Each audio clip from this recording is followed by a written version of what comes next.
Assalamualaikum warahmatullahi wabarakatuh. Waalaikumsalam warahmatullahi wabarakatuh. Alhamdulillah wa syukurillah wa nikmatil iman bidinil Islam.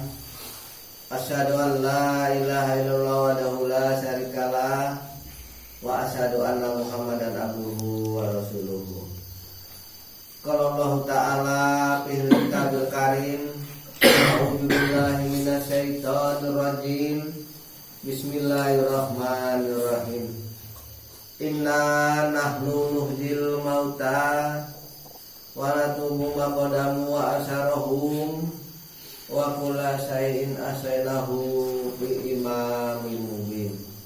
Shadaqallahul azim. Alhamdulillah, dengan rahmatnya Allah, pada malam hari ini kita masih diberikan kesehatan iman kita, Islam kita, sehingga dapat menghadiri pengajian Ma'rifatullah di Wadah Thariqat Satariyah Syahid. Mudah-mudahan apa yang kita kaji pada malam hari ini semoga bermanfaat untuk diri kita, agar diri kita lebih baik melangkah ke depan, lebih dewasa pola pikirnya, lebih bijak perbuatannya untuk menghadapi kehidupan dunia ini sampai kehidupan di akhirat nanti, yaitu hidup setelah mati. Baik saudaraku yang hadir pada malam hari ini, kita telah memasuki yaitu bulan Rajab. Bulan Rajab ini dikatakan oleh sebagian ulama yaitu bulan Tuhan. Sebab apa dikatakan bulan Tuhan? Karena Nabi Muhammad pada bulan ini dipanggil oleh Allah menghadap yang dikatakan Mi'raj, menghadap Tuhan. Maka dikatakan bulan Tuhan, itu bahasa syariatnya. Karena satu tahun itu ada 12 bulan dan ada 3 bulan yang dimuliakan oleh Allah, yang Allah jadikan bulan-bulan mulia, yaitu bulan Rajab, bulan Sya'ban, dan bulan Ramadan. Kata sebagian ustadz ataupun ulama mengatakan bulan Rajab itu bulan Tuhan, bulan Sya'ban itu bulan Nabi, dan bulan Ramadan itu bulan umat. Ya boleh-boleh sajalah diucapkan macam gitu, karena yang penting adalah kebaikan. Tapi kita sebagai sang penuntut ilmu Ma'rifatullah, kalau mengatakan Rajab itu bulan Tuhan, Sya'ban itu bulan Nabi, dan Ramadan itu bulan umat, berani mengatakan, sanggup menjabarkan asal usul sebab dan musababnya terjadinya sebulan itu. Itulah orang-orang Ma'rifatullah ataupun Thariqat Satariyah. Di bulan Sya'ban, di bulan Rajab ini, kalau kita pandang daripada ilmu Ma'rifatullah pada sukma-sukma manusia yang telah meninggal dunia, yang namanya Muhammad. Kalau raga ini namanya Adam, kalau sukma itu namanya Nur Muhammad, kalau roh itu dikatakan Nur Allah. Nur Allah itu dalam diri manusia namanya roh. Nur Muhammad dalam diri manusia namanya sukma. Nur Adam itu dalam diri manusia namanya jasad ataupun badan. Maka manusia itu ada 3 nur yang disatukan oleh Allah menjadi manusia yang nyata. Jadi menurut Ma'rifatullah, setiap yang bermuhammad ataupun sukma-sukma yang sampai tingkat Muhammad pada bulan ini dibangkitkan oleh Allah. Allah menghidupkan orang-orang yang telah mati, ataupun Allah bangkitkan orang-orang yang telah di dalam kubur, kan itu kalau bahasa panjang kan. Allah tulis segala amal ibadahnya. Allah lihatkan bekas-bekas karyanya ataupun peninggalannya. Allah himpun pada imam yang nyata ataupun kitab yang nyata. Jadi di bulan ini para arwah-arwah itu dibangkitkan oleh Allah untuk menghadap Allah. Kecuali orang munafik ataupun orang kafir yang gak ada kebangkitan. Kalau orang yang beriman, walaupun sekecil apapun imannya yang dia sandang, ya. Dia akan dibangkitkan oleh Allah pada bulan ini, yaitu menuju ke alamnya Allah dari alam barzah, alam kubur. Maka pada bulan ini alam barzah itu kosong, isinya hanya orang kafir dan orang-orang munafik. Orang-orang beriman mendapat ampunan oleh Allah, berangkat menuju ke alamnya Allah pada bulan ini. Kalau bahasa umumnya yaitu Nabi Muhammad Mi'raj. Nanti dia akan turun di bumi ini, akan menjumpai keluarga-keluarganya, yaitu pada tanggal 15 Sya'ban. Disitulah ada penyambutan untuk keluarga kita yang kembali ke dunia dari menghadap Tuhannya, yaitu Allah. Maka di bulan ini mungkin orang tua kita dulu ya nggak memahami agama, sehingga ada amalan sunnah yang dia tinggalkan. Sementara orang yang kembali kepada Allah itu, yang menghadap Allah itu melewati alam mahsyar, melewati padang mahsyar. Di padang mahsyar itu ada suatu kesusahan yang dikatakan oleh Allah dalam satu keterangannya, yaitu hawa panas. Kata Nabi Muhammad, seperti matahari sejengkal di atas kepala. Kata Nabi Muhammad, panasnya udara di alam mahsyar tadi itu. Maka yang menuju Allah pada bulan ini melewati itu, melewati padang mahsyar. Maka kata Nabi Muhammad, ada suatu amalan manusia yang dibalas oleh Allah sebelum datangnya hari hisab, yaitu puasa sunnah pada bulan Rajab. Sekurang-kurangnya 1 hari di bulan Rajab puasa sunnah hari. Sebaik-baiknya 12 hari. Kenapa kan 12 hari? Karena menuju kepada Allah itu 12 hari lamanya. La ilaha illallah itu adalah angka 12 huruf banyaknya. Maka 12 hari itulah menuju kepada Allah. Sekurangnya 1 hari. Barang siapa yang puasa 1 hari di bulan Rajab, nanti dia di padang mahsyar akan Allah kasih imbalan adapun pahala, yaitu minum air telaga Kal Kausar ataupun air Rajab. Kal Kausar itu nikmat yang luar biasa, karena Al-Qur'annya akan diminumkan itu. Apabila mereka meminum air Kal Kausar, maka gak haus selama-lamanya sampai di hadapan Tuhan, sampai hari hisab. Kalau bahasa umumnya gak akan haus, dingin dia gitu. Tapi ya gak meminum, maka kepanasan dia melihat alam mahsyar itu. Mungkin orang tua kita itu gak tahu, atau ada yang tahu. Maka kita sebagai penerus, pewaris orang tua kita, karena jasa kita ini adalah yaitu punyaan orang tua kita, maka puasalah kita 1 hari demi menolong orang tua kita yang sedang berjalan, yaitu menuju ke alamnya Allah pada bulan ini. Puasalah kita. Kalau 1 hari saja nggak masalah. Kalau nggak mau puasa 1 hari, ya 12 hari puasanya. Tinggal milih yang mana. Kalau 12 hari sempurna orang tua kita. Mana tahu kita ini kan nggak tahu umur kita. Contohnya kawan kita yang semalam lagi sendal bersama kita, ini hari dah menghadap kepada Allah. Dia baik sekali, dia matinya di bulan Rajab ini, bulan Tuhan. Dia nggak ada hari hisab pada dirinya, karena dia itu meninggal di bulan Tuhan dalam keadaan menuntut ilmu. Dia mendapat pahala sahih berketerangan daripada hadis Nabi. Tapi kamu jangan mau minta ke Allah, ya Allah, marilah di bulan Rajab, jangan begitu. Cuma itu rahasia Allah. Nanti kalau Rajab mati semua, kakak ngajak siapa lagi? Gak ada yang diajar lagi, udah mati semua bulan Rajab ya kan, tahun depan ya.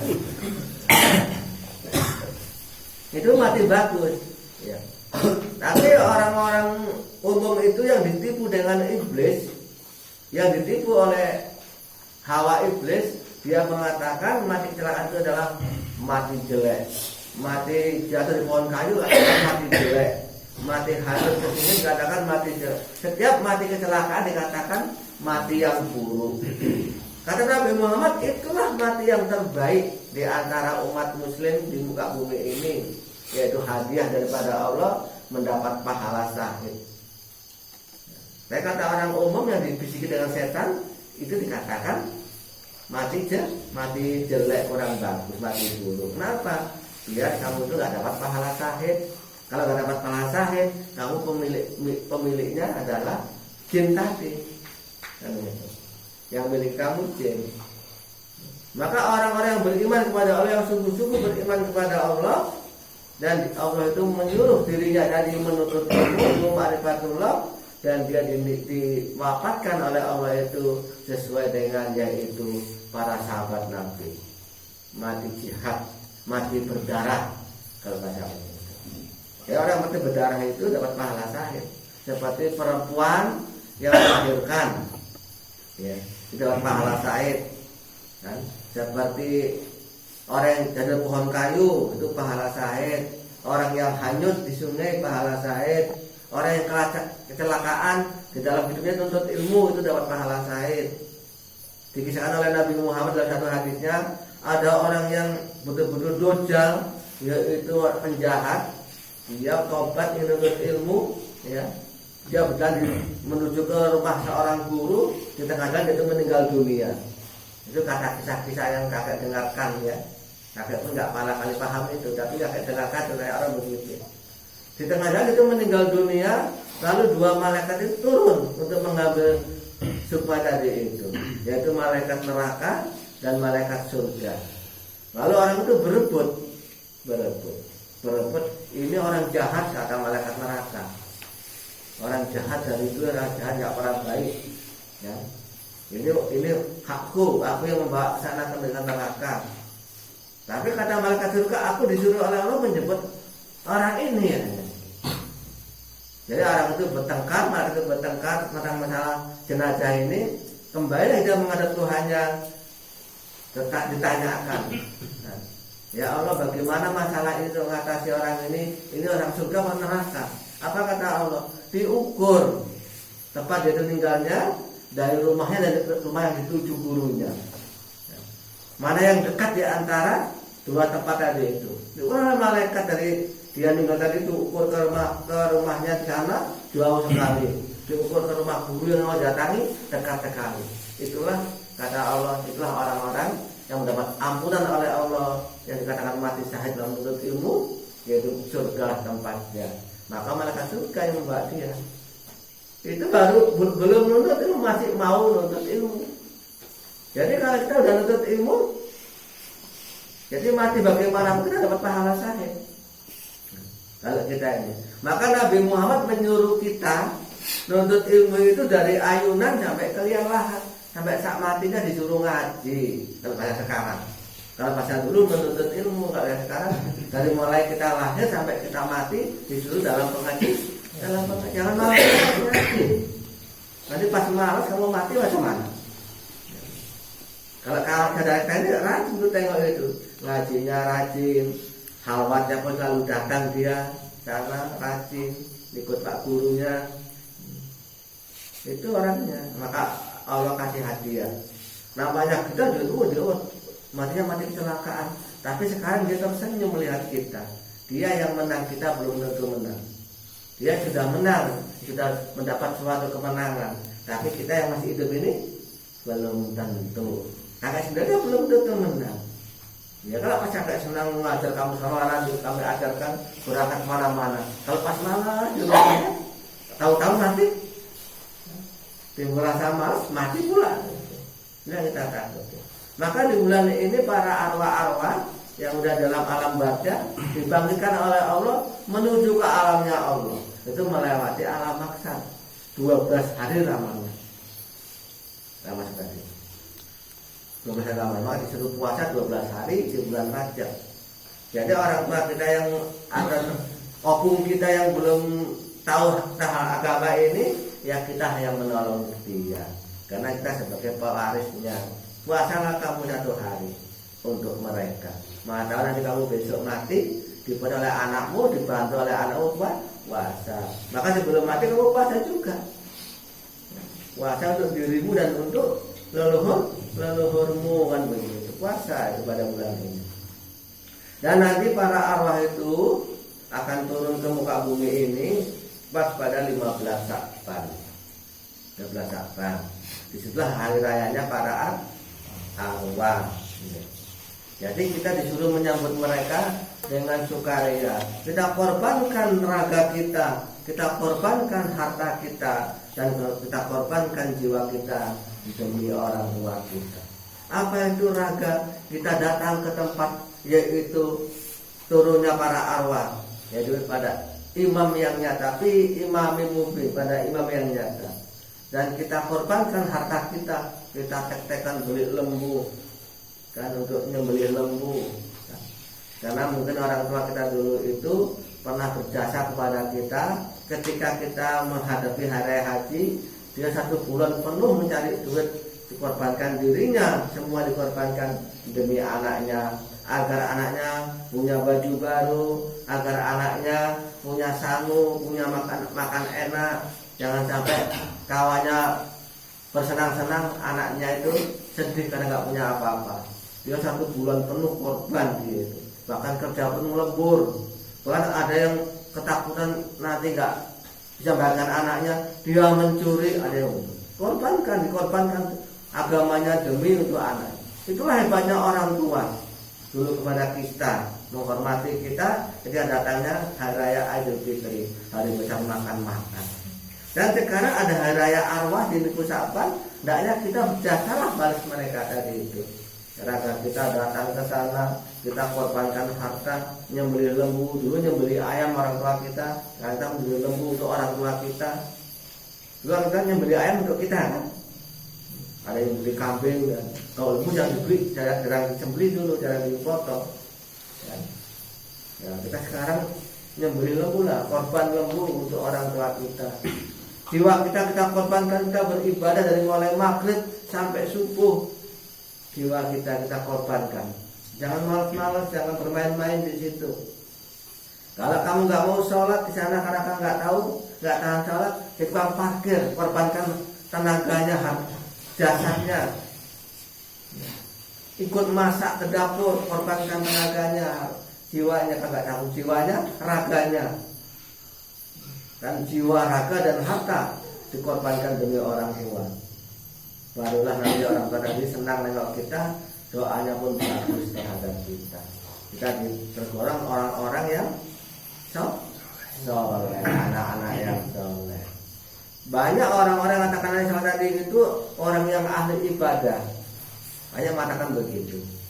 Diukur dengan ahli ibadahnya dikatakan yang soleh. Tapi Quran mengajari kita anak yang soleh dicontohkan oleh yaitu Nabi Ismail. Dicontohkan oleh Allah itu orang anak yang soleh Nabi Ismail. Kenapa Nabi Ismail dikatakan sebagai contoh anak yang soleh?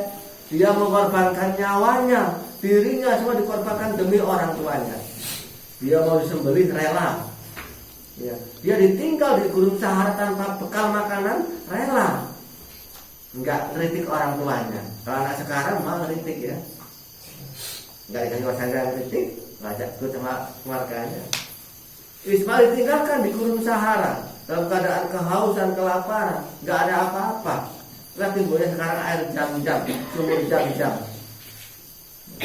Dia ikhlas ditinggalkan oleh Ibrahim, pulang ke Yerusalem, dia sama ibunya di tengah-tengah gurun Sahara, rela. Diuji lagi oleh Allah si Ismail, disembelih, orang suruh menyembelih Ismail. Dia korbankan, dia rela dipotong oleh orang tuanya. Karena dia itu kecintaan kepada orang tuanya, dikatakan dia itu anak yang soleh. Jadi anak yang soleh itu yang cinta kepada orang tua. Tanda cinta kepada orang tua itu mengorbankan segala-galanya. Jadi contohlah kamu nyinta istrimu. Ini contoh. Kalau yang kita betulan, cirinya ada itu, mengorbankan apapun yang ada dalam dirinya. Dalam keadaan sakit, karena cinta pada istrinya, tapi istrinya itu susah, dia berangkat kerja. Itulah tanda cinta pada istrinya. Itu juga orang tua cinta pada anaknya, dikorbankan diri dan semuanya itu untuk kesenangan anaknya. Jadi itu juga lah anak yang soleh tadi itu tanda cinta pada orang tuanya, dikorbankan segalanya demi untuk menyenangkan orang tuanya. Maka sebentar lagi kita akan menjumpai yaitu hari raya arwah, yaitu nisfu Sya'ban, bulan turunnya arwah. Kenapa dia dipanggil oleh Allah menghadap? Untuk apa? Karena seluruh manusia laki-laki itu dikatakan rasulnya Allah. Innaka laminal mursalin. Sesungguhnya kamu seorang utusan. Diutus oleh apa? Diutus apa oleh Allah? Diutus membina anak keturunannya. Diutus membina kebaikan kepada anak turunannya.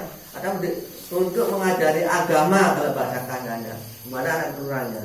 Dulu dia masih hidupnya lupa kena sibuknya, tapi walaupun lupa dia itu rela berkorban mengeluarkan dana untuk menyekolahkan anaknya, untuk ngajari ngaji anaknya melalui ustaz. Kamu pasti baca alif bakasa itu karena diajari oleh ustaz, oleh guru. Guru itu yang bayar bapakmu. Kamu jadi pandai tamat SMA, tamat sarjana, kuliah, tamat sarjana, itu yang modali orang tuamu, warisan orang tuamu. Dia korban entah apa yang dikerjakan yang penting dapat duit untuk nyekolahkan anaknya. Itu orang tua yang cintai. Jadi semua itu warisan yang kamu dapatkan dari dia. Jadi sekarang dia itu mengharapkan dari kamu itu yaitu pengorbanan, yaitu untuk penyambutan hari raya arwah tadi itu korbankanlah. Tanda cinta pada orang tuanya, mengorbankan segala-galanya demi menyenangkan orang tuanya, demi menyenangkan orang tuanya. Mana tahu kita sudah tua-tua semua ini kan, kita sudah punya anak semua kan. Enggak ada yang nggak punya anak, masih anak muda tuh ada juga satu dua kan. Mana tahu kita tahu-tahu kita mati macam kita semalam itu. Sementara kita itu selama ini belum menyenangkan orang tua kita. Baik di bulan Sya'ban nggak mau membantu apa di bulan Rajab ini, kita nggak mau puasa sunat. Pas kita mati kita akan menjumpai bagaimana sakitnya, bagaimana susahnya ketika orang tua diangkat sama dengan kita. Kita akan disamakan dengan mereka. Itulah balasan anak-anak yang tidak memuliakan wali-wali Allah. Ya, sebelum kita mendapat balasan, kita perbuatlah. Allah lihat bekas-bekas karyanya. Berkaryalah kita. Allah tulis segala perbuatannya. Berbuatlah kita demi orang tua kita. Kunci kehidupan akhirat itu adalah orang tua, bapak dan ibu. Kunci kehidupan alam akhirat. Kalau kakek ini hanya mengabari kamu, mendidik kamu, mengarahkan kamu kepada orang tuamu. Karena semua ini kamu itu lupa. Ingatnya hanya setahun setelah meninggal orang tua yang meninggal dunia. Namanya pendak pisan lagi-lagi. Apa itu lupa, nggak ingat lagi. Ngaji makrifat, bermemahami alam kecana, kamu mengarah satu tempat yang ditentukan oleh Allah, yaitu tempat orang tuamu berada. Kalau orang tuamu susah, kamu tuh nggak mau membantu, kamu akan jumpa sama orang tuamu dalam keadaan susah juga. Kalau bapaknya miskin, anaknya ikut miskin kan? Ikut miskin. Kalau bapaknya kaya, anaknya ikut kaya nggak? Ya tergantung bapaknya kan. Jarang bapaknya miskin, anaknya kaya, jarang. Tapi kalau udah rumah tangga lah, udah lanjut rumah tangganya barulah. Kalau masih ikut orang tua, pasti merasakan kemiskinan juga. Kan begitu. Orang rumahnya kita numpang orang tua kita kan, kalau anak-anak kan, nggak rumah sendiri. Makanya yang ngasih ibu kita kan, nggak kita masak sendiri. Itulah gambarnya. Jadi di bulan Sya'ban nanti, bulan arwah, bulan yaitu hari rayanya para arwah orang tua kita, yang turun di bumi yang membawa pesan dari Tuhannya, karena manusia itu semua adalah rasulnya Allah untuk tingkatnya masing-masing. Ada tingkat keluarga, ada tingkat hanya anak dan istri, ada tingkatan untuk orang umum, dan untuk umat manusia itu Nabi Muhammad. Semua itu utusan Allah. Enggak ada yang enggak utusan Allah. Kecuali mereka berpaling daripada Allah jadi utusannya setan. Nabi Muhammad menghadap Allah dikasih pesan oleh Allah untuk apa kepada umatnya? Pesan apa? Yaitu sholat.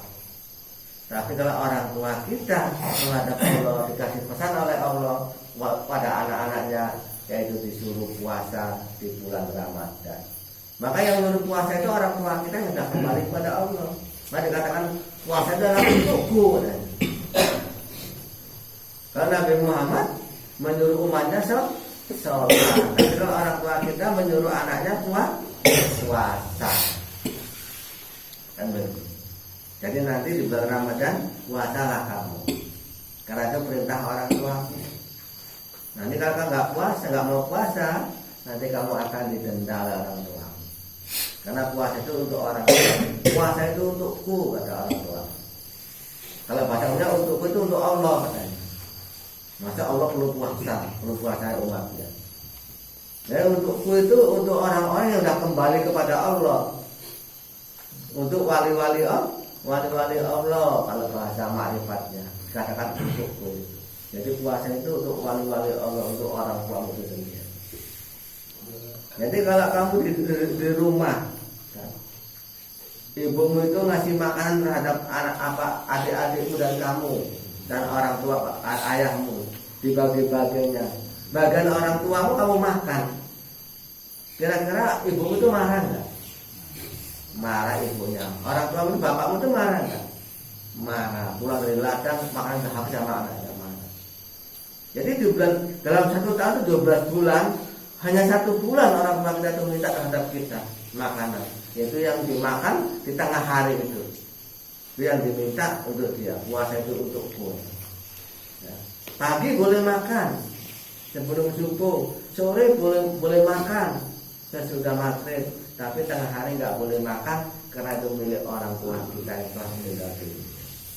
Itu baik yang belum, yaitu miliknya untuk yaitu bekal kehidupan di alam sana. Jadi kalau orang-orang ma'rifatullah itu walaupun dia itu nggak modal, apa namanya itu, puasa bulan penuh, tetap itu dikeluarkan untuk orang tua kita yang makan 1 kali di tengah hari itu.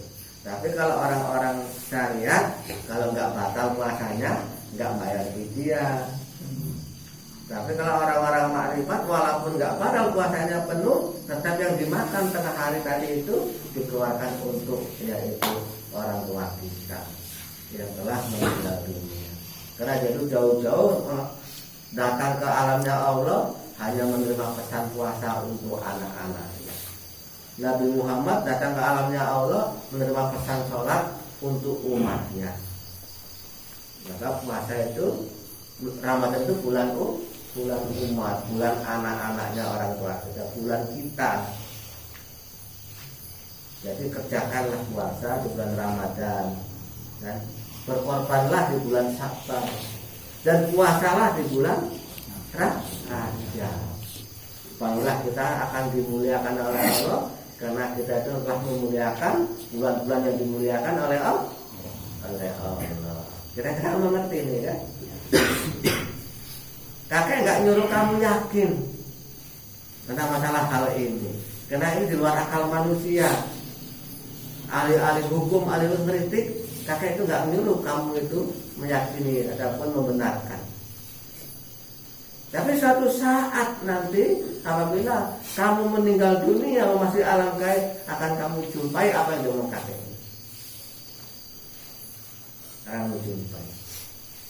Jangan kita kira mentang-mentang kita itu punya ilmu tinggi, seorang tuan saya, seorang wali, lalu nyalakan orang lain yang kita sendiri gak pernah tahu. Karena itu di luar akal manusia. Hanya orang tertentu dikasih tahu oleh Allah, orang tertentu saja. Yang dikasih tahu itulah disuruh nyampaikan kepada orang yang percaya sama hal kegaiban ini. Yang nggak percaya jangan kamu yakini. Sama kayak mali gak ada kritik, gak ada apa. Yang nggak percaya buang jauh-jauh, jangan kamu pakai. Yang percaya silakan kamu pelajari hal ini. Karena itu luar akal manusia. Di bulan ini para arwah orang-orang muslim, orang-orang beriman dibangkitkan oleh Allah menghadap Tuhan untuk mengemban amanah perintah puasa untuk anak keturunannya. Nah, diturun di dunia yaitu pada 15 Sya'ban. 15 Sya'ban. Turun dia untuk menyampaikan kepada umat anak-anaknya. Karena orang tua udah gaib dan nggak nampak, kamu jahil, nggak pernah dilihat, kamu nggak percaya. Bahwa orang itu datang, nggak percaya. Tapi orang itu melihat kamu bagaimana keadaan kehidupan dunia ini. Maka sebelum dia itu datang kepada alamnya kita, cucilah hatimu. Kolbumu cuci. Jangan sampai kolbumu itu ada sifat setan yang besar dalam hatimu. Karena nanti orang tua itu akan di kolbumu letaknya. Akan di kolbunya kita letaknya. Dia itu sebangsa arwah. Apalagi kok badan kita yang begitu besar, ya. Butiran padi, biji padi begitu bisa di dalamnya dia. Dia itu bebas di alam mana-mana arwah itu. Bukan dia itu mengecil, bukan dia itu membesar, enggak. Seperti TV. TV itu hanya 15 inci. 15 inci. Tapi tronton yang panjangnya 15 meter, tingginya 2 meter bisa masuk TV. Bisa di dalam TV. Logika enggak itu? Dengan alat apa? Dengan apa? Dengan alat pemancar. Itu juga arwah tadi itu bisa masuk ke butiran padi, bisa masuk ke pohon kayu, bisa masuk ke mana-mana. Apalagi pada diri anaknya. Di dalam badan anak itu adalah mani dia, darah dia. Maka itu kewajiban ngasih makan sampai dia itu besar. Nah itu rumahnya orang tuanya. Kolbunya anak yang soleh itu rumahnya orang tuanya. Maka sebelum dia turun di dunia ini, dia masih dalam perjalanan, masih dalam maksar ini pada tanggalnya masih dalam maksar ya, untuk mengharapkan bantuan kepada anak-anaknya. Nanti turunnya pada bulan Sya'ban. Sebelum turun cucilah hati. Hilangkan sifat-sifat setan pada dirimu. Sifat dendam, sifat benci, sifat marah, sifat ngambek. Tahu ngambek? Apa itu kalau bahasa banyak merajuk? Itu dihilangkan. Harus sifat ikhlas, sifat legowo kalau Jawa bilang. Sifat menerima.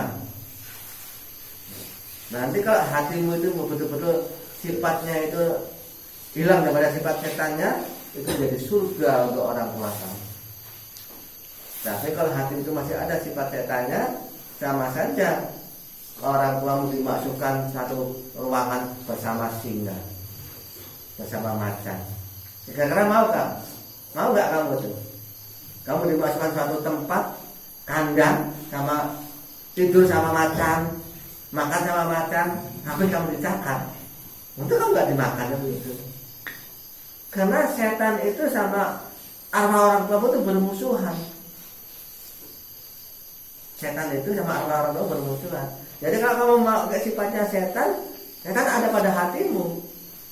Orang tua datang ke hatimu, jumpa sama setan sama musuhnya, gelut orang tuamu. Maka timbulnya demam badan kamu. Coba kalau bola itu rebutan sama pemain bola, siapa yang korban? Rumput yang korban. Dipijak sana pijak sini. Kalau udah setan sama orang tua gelut dalam hatimu, kamu yang korban. Demam sakit-sakitan kamu. Itulah gambarnya kira-kira. Jadi ini suatu pelajaran yang luar akal manusia.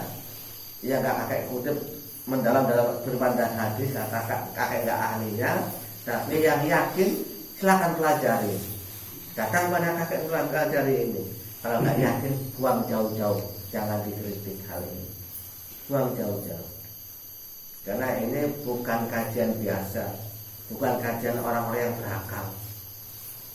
Ini kajian orang-orang yang meninggalkan akalnya, orang yang yakin atas kebenaran Tuhan. Banyak lagi rahasia Allah yang dikasih oleh manusia yang dipilih. Agar manusia itu mengetahui rahasia Allah tadi itu, akan menyapa kepada yang lain. Jangan sampai yang lain itu tertipu dengan kebodohan dia sendiri.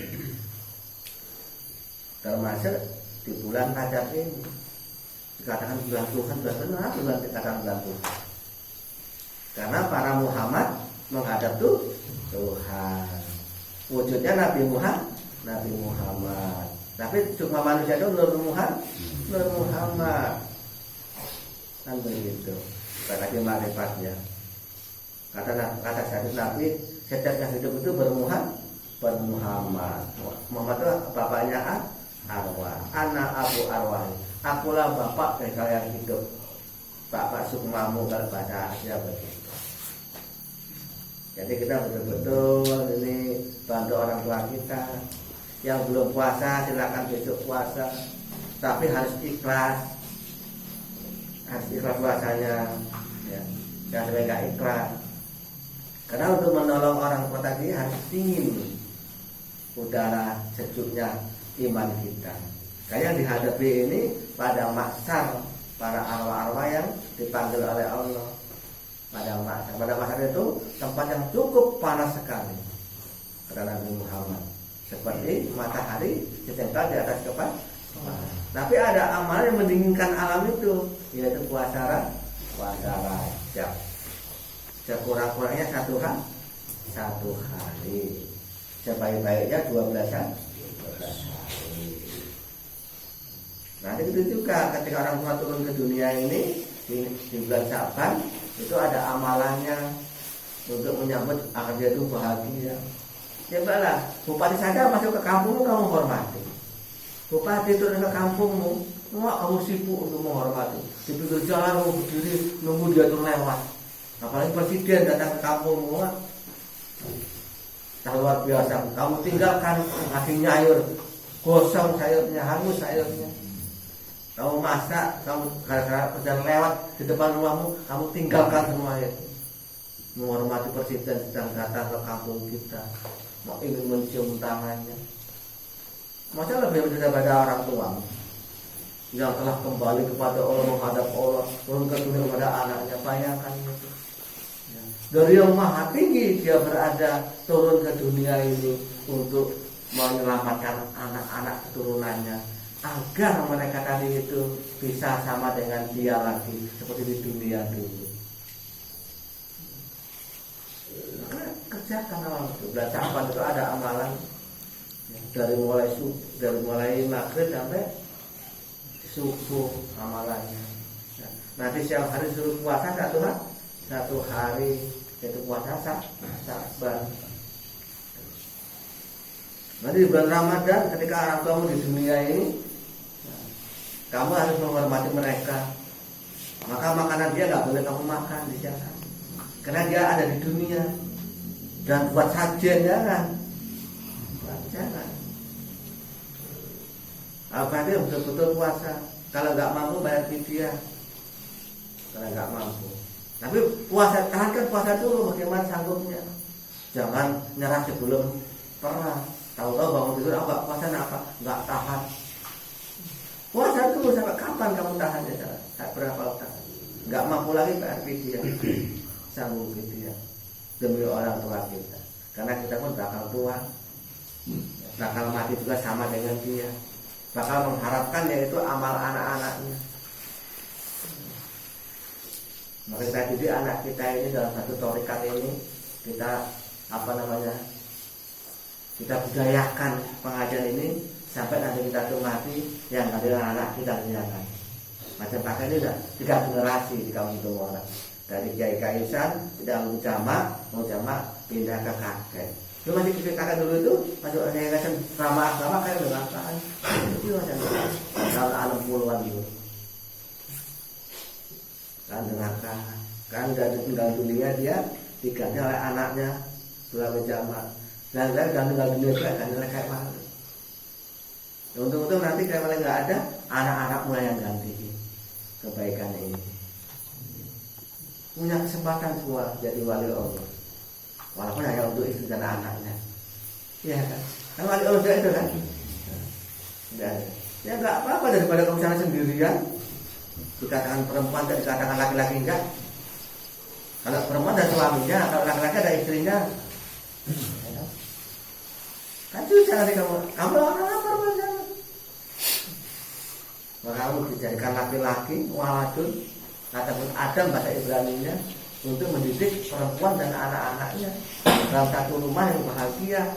Nanti di sana pun satu rumah yang bahagia, namanya jannah. Kan begitu. Kalau nggak mampu lingkungannya, satu rumah saja kamu bentuk, yaitu surga untuk dirimu. Ya, ini kalau kamu itu laki-laki nggak ada istrinya, namanya bukan laki-laki ya. Kamu perempuan nggak ada suaminya, berarti bukan perempuan. Perempuan nggak ada laki namanya apa? Bencong gitu kan? Jangan begitu. Jadi kita itu betul-betul lah, itu mengkaji makrifat ini, walaupun itu nggak masuk akal yang saya terangkan ini, yakinilah kamu yang mau yakin. Kalau nggak yakin semua jam-jam. Kaji apa satu, silakan kamu katakan. Nah, jangan kamu kritik pakai bapak begitu. Mana firmannya? Karena firmannya Allah itu hanya untuk ayat. Hadis Nabi itu hanya bukan cuma ritual, hanya apa? Hanya apa itu? Imam Bukhari aja. Masih banyak lagi hadis Nabi itu yang saya sore. Kamu hanya apa 3, apa 2, sudah nyalakan orang lain, itu nggak ada hadisnya. Yang jutaan hadis kamu nggak mengerti. Sayyidina Ali saja tidak ada mengeluarkan hadis 1.600 berapa? Sayyidina Ali. Abu Hurairah 5.000 berapa? Dia nggak ada hadisnya, yang nggak mengeluarkan hadis hanya Abu Bakar, Umar, Siti Aisyah, nah, si Ali, Utsman, semua itu mengeluarkan. Dia sahabat-sahabat Nabi dari itu, dia tuh sekarang namanya itu LSM, wartawan, tidak terti tingkah lakunya Nabi Muhammad tidak terti. Nah, kalau namanya hadis, nah, sekarang namanya wartawan. Nah, terti dikitabkan sebagai yaitu pedoman manusia yang ikut Nabi Muhammad mencontoh tingkah laku sampai sekecil mungkin. Seperti apa? Tidurnya Muhammad, makannya Muhammad, ya. Semua dia apa? Sampai Muhammad buang air besar, buang air kecil, Muhammad itu bersetubuh dengan istrinya, itu ada semua itu. Muhammad salat sunnah, Muhammad puasa sunnah, Muhammad salat wajib, semua ada. Jadi yang akan terangkan ini mungkin hadisnya itu ada, cuma belum terbaca olehmu, ya.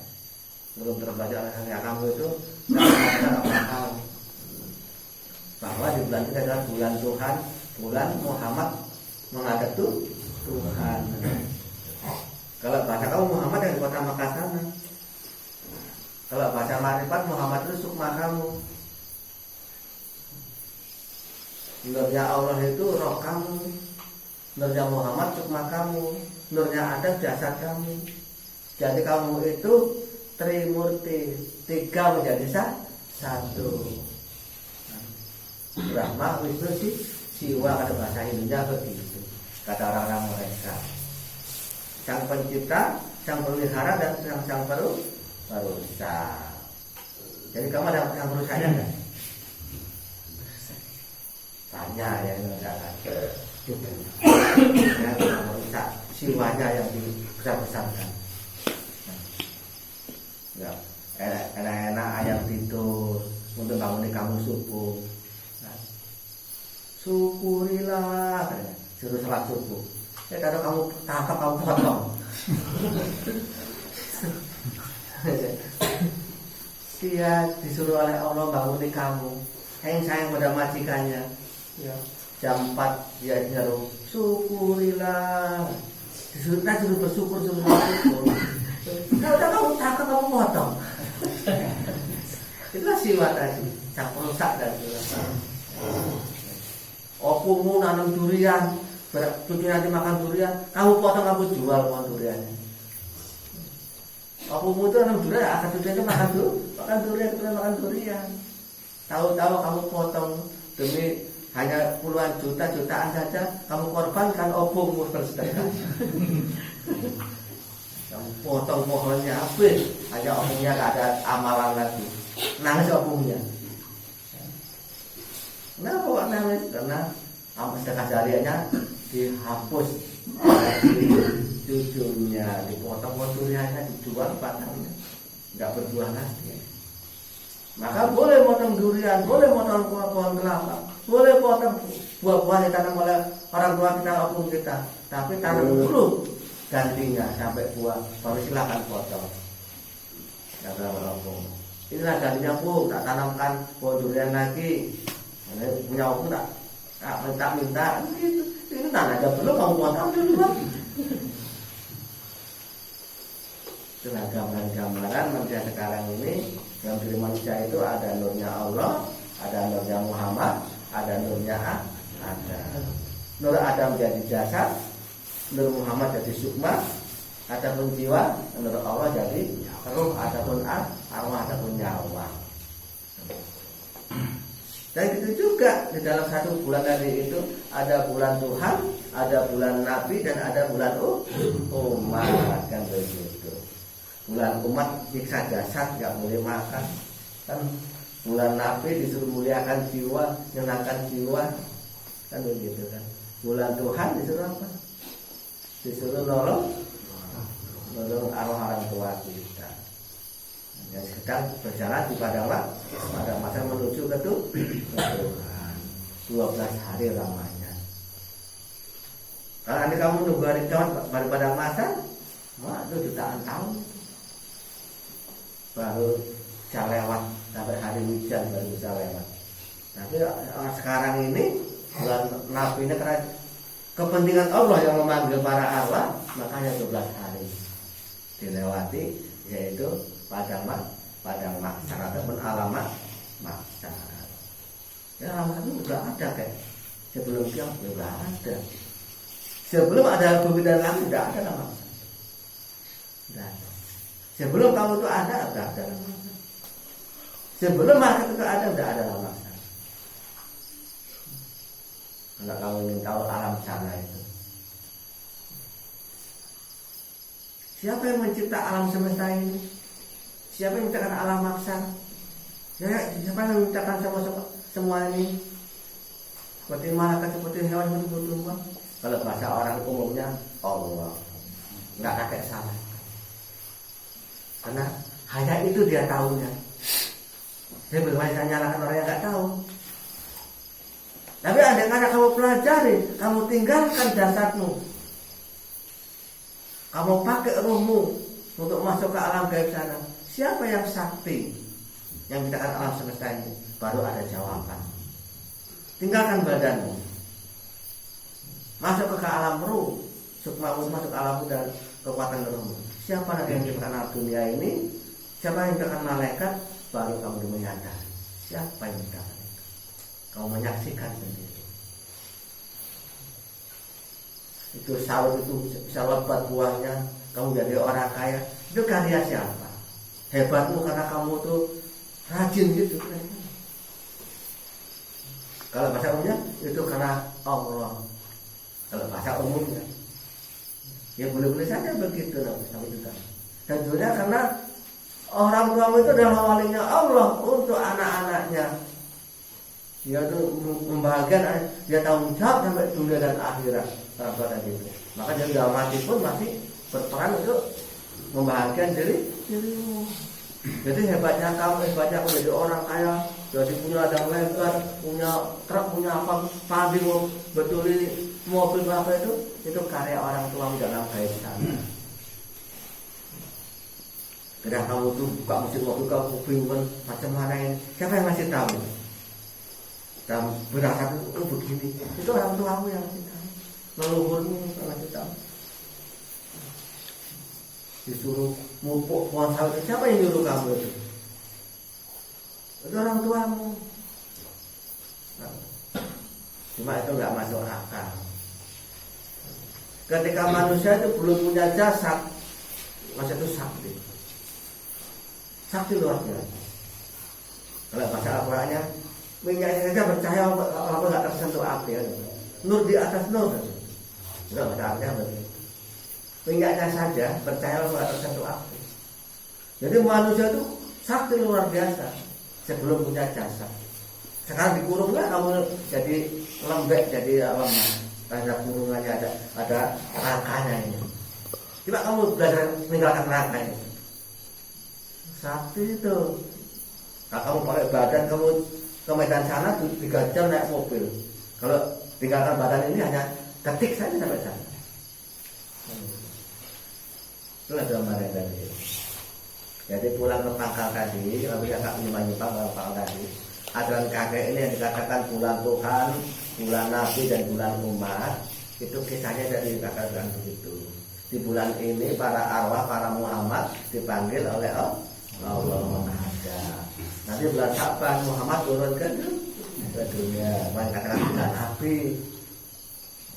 Tapi Muhammad siapa yang turun ke dunia itu? Kamu tahu. Cuma manusia semua itu namanya Muhammad. Ada Muhammad Bailo, ada Muhammad Midun gitu. Jadi yang apabila dipanggil Muhammad, itu yang diseru adalah sukmanya. Yang Midun jasadnya yang pernah singgah di dalam jasad Midun itu Muhammadnya. Dan begitu. Enggak pengertian tadi itu. Jadi ingat kekerannya ya. Mau puasa 1 hari untuk orang tua kita berjalan, nggak salah kalau mau. Kalau nggak percaya silakan nggak percaya apa-apa. Mau nanti kamu nyebut orang kamu turun ke dunia ini, pertama bersihkan jiwa dan sifat-sifat setan dan korbankan raga, jiwa dan harta demi orang tua. Dan nanti di bulan umat hendaknya kamu itu menghormati orang tua. Sekurang-kurangnya puasa. Ya. Nggak mampu puasa karena ada penyakitnya bayar fidyah. Orang-orang kaya senang itu kalau nggak bayar fidyah. Ya. Orang kaya kan 1 juta kan nggak terasa, ini hanya 300.000 aja, wah ya sedikit kan itu. Nggak perlu puasa fidyah aja sah katanya. Jadi zaman sekarang ini orang kaya, ini maaf yang Muslim yang kakek survei ke lapangan hanya 2% yang mau puasa. Yang 98% nggak puasa yang berapa beda. Alasannya sakit mah, asam urat, macam-macam alasannya. Yang rajin puasa orang-orang miskin rajin puasa. Kenapa nggak rajin puasa? Ya nggak rajin makan ya. Ada puasa gitu. Itu ya rajin puasa. Orang-orang kaya malas puasa. Ya kakek survei ya, sekitar kakek saja, sekitar Simalungun aja lah.